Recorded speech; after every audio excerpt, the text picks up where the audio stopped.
یو وخت یو عالم د بغاوت په تور کې زندان ته لاړو. کله به چې د جمعې ورځ شوه نو ده به غسل وکړ او پاک کالي به یې واغوستل. بیا به یې په بېصبرۍ سره انتظار کوو. کله به چې د جمعې اذان وشو نو په چټکو قدمونو به د زندان تر لوی دروازې پورې راغی. ټول اذان به یې د زندان د دروازې له نیولو سره اورېده او بیا به په ناامیده قدمونو خواشینې څېرې او د سترګو اوښکو په پاکولو سره بیرته خپلې کوټې ته لاړه.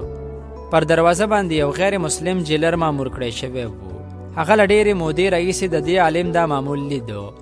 بالاخره یوه ورځ نور زغم ونه کړ او د هغه عالم څخه یې پوښتنه وکړه چې ته هره جمعه دا څه کوې چې ځان تیار کړي تر دروازې راشي، حالانکه ته پوهېږې چې دروازه ستا لپاره تړلې ده او ته له زندانه نشې وتلی، نو بیا ولې دومره تکلیف کوي؟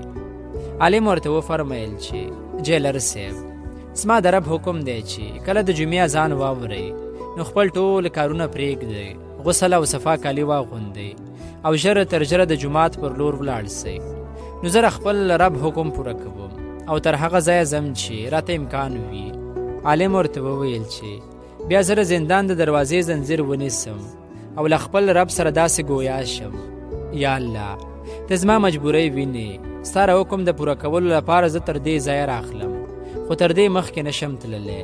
اوس ته زما نیت وګوره او د مسلمانانو په جماعت سره په لمانځه کې زما زیري ولیکه، ځکه زه پوهېږم چې زما رب پر هیڅ نفس د هغه د وس څخه بالا بار نږدي.